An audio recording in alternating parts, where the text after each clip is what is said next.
You feel a sharp, tightening pressure deep inside your pelvis. The night is silent. You are crouched in the flickering shadows of an ancient rock shelter, miles from any modern hospital. Cold sweat drips down your forehead. How did your ancestors face this moment without a single doctor? For 99% of human history, this was not an isolated emergency. This was regular daily life, a physical crucible every single one of your ancestors had to pass. Can you imagine the bravery it required? Today, most births occur in sterile environments with surgical teams.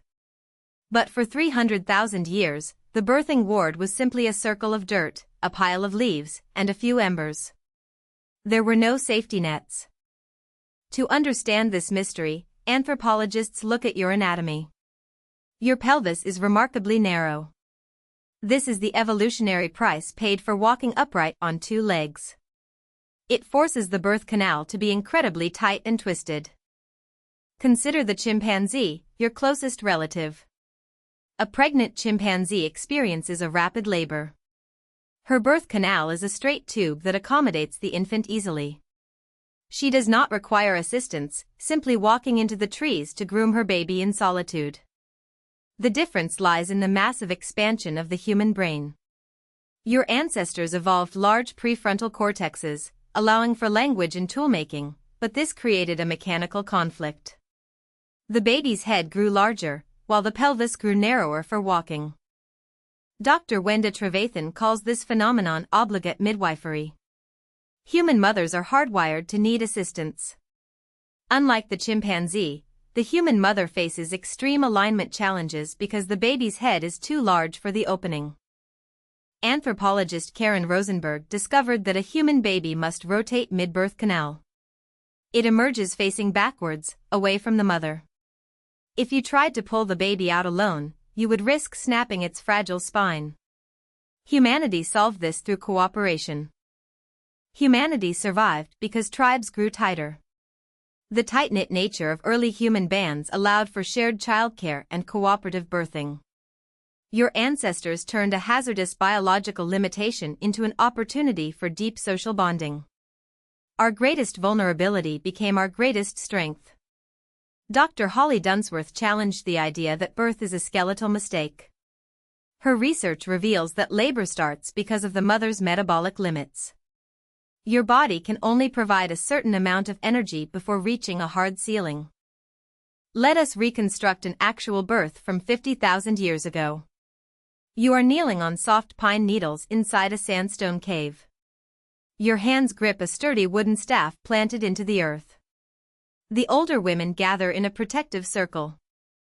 These are your grandmothers and sisters. They have witnessed this ritual dozens of times. One woman supports your spine, another waits in front with soothing animal fats. They whisper rhythmic, calming words into your ear to slow your racing pulse. The midwives read your body's subtle signals. They use herbal teas to regulate contractions. If labor slows, they walk you around the campfire or massage your back with heated stones. They do not view this as an emergency, but a normal life process. Modern culture portrays prehistoric childbirth as a death sentence. But archaeological evidence tells a different story. Skeletal remains show many women lived well into their 40s and 50s, surviving multiple births without modern medicine. The secret lay in their active lifestyle. They walked miles daily, carried heavy firewood, and squatted to forage. This movement built strong pelvic floors and flexible joints. Their bodies were perfectly tuned machines for the act of labor. Prehistoric women gave birth in upright positions. They knelt or stood leaning against a partner. Gravity assisted the baby's descent. Lying flat on your back is a recent invention that actually narrows the pelvic opening and slows down labor. Everything changed when humanity invented agriculture 10,000 years ago. It brought dense settlements and a massive shift in nutrition. Diets became heavily reliant on a single crop, which affected the human body in ways we are still discovering. It caused a decline in bone density. Anthropologists noticed pelvic bones became smaller due to childhood malnutrition. Meanwhile, Soft starchy foods increased infections. The birth canal narrowed, while infant heads remained large. Farming turned nature into a challenge. Agriculture created new dangers. Crowded villages lacked sanitation, introducing pathogens. Close proximity to animals brought new viruses. Before farming, hunter-gatherers moved constantly, leaving waste behind. Your ancestors stayed in environments that often threatened their lives. Farming allowed the population to explode. Women had babies more frequently. A hunter-gatherer mother spaced children 4 years apart. An agricultural mother had babies every 2 years. This cycle left the body depleted of essential nutrients. Despite these dangers, women relied on a library of botanical medicine. They used raspberry leaves to tone the uterus and willow bark to ease pain. They discovered these remedies through thousands of years of observation. This knowledge was passed down through sacred oral traditions. It was an invisible medical textbook held in the memory of the tribe. In many cultures, the midwife was not just a helper, she was a spiritual guardian standing at the threshold. The ancient birthing space was cooperative.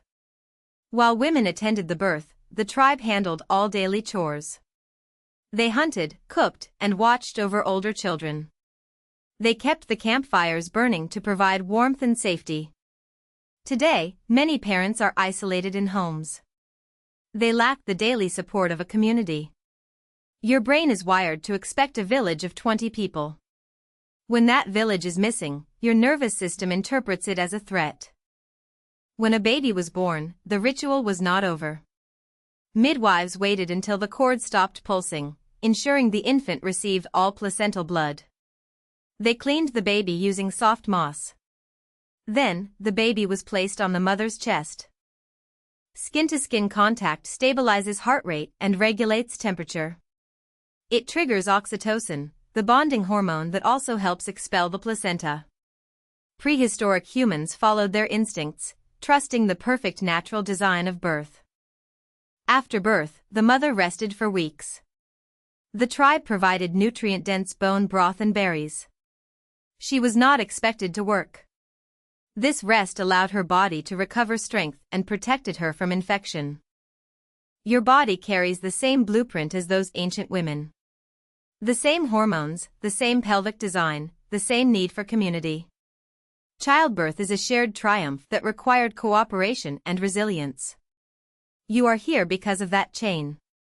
They held each other's hands, leaned into the pain, and trusted their bodies. You are the result of that ancient strength. You feel the same pressure, but you are not alone in the journey of life. The history of our beginning is written in our bones. Every mother who endured this brought us to this moment. The endurance of the human spirit is the foundation of our civilization.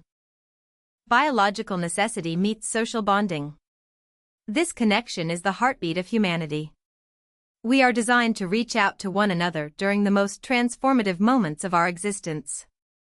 The camp is quiet, save for the rhythmic breathing of those within the cave. Each breath is a promise kept across generations. We are an unbroken chain of life. Wisdom is knowing when to wait and when to support. The midwives held the knowledge of the earth, watching for the signs of life unfolding before their very eyes. Simple tools that mastered immense danger. Nature provided the solutions to the most complex biological puzzles. All it took was observation, patience, and a steady hand. Under the same stars that saw the first humans, we recognize our deep belonging to the earth. The rhythm of nature dictates the cadence of our own existence. The joy of a new beginning erases the memory of the struggle. It is the victory of life over the silence of the void. A mother's strength is a legacy that flows through time. These tools defined the survival of the tribe. Each one carried a history of trial and error. Knowledge was the most valuable asset in the survival of our species. Silence allowed them to hear the truth of the body. They understood the language of silence, a dialogue without words that connected life to life. Comfort in the most unexpected places. Nature's bed for the most delicate arrival. The earth holds us in our first moments of being. The path they traveled was long and winding. Every step forward was a step toward the future of humanity. They moved with the seasons, guided by the wisdom of the elders. Healing is the final act of the struggle. It is a slow, quiet period of reclaiming strength. The tribe ensures this space is sacred and protected. Small reminders of a world that was both dangerous and beautiful. These artifacts tell the story of a life lived with intensity and deep connection. Community is the answer to the loneliness of the world. It is the fabric that holds us together through the hardest challenges of life. A guardian of the threshold. She watches the dawn, knowing the cycle will continue. Each generation learns the path from the one that came before. The promise of the future. The circle is complete. A connection that spans the ages, rooted in the biology of love. The world wakes up to a new life. Every dawn brings hope. The cycle of the earth and the cycle of humanity remain deeply entwined.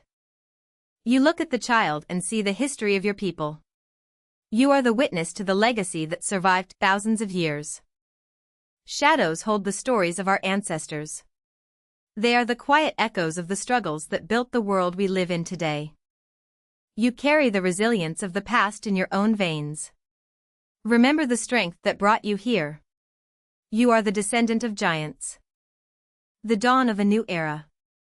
The journey continues with every child born under the light of the sun. Humanity endures, thrives, and survives.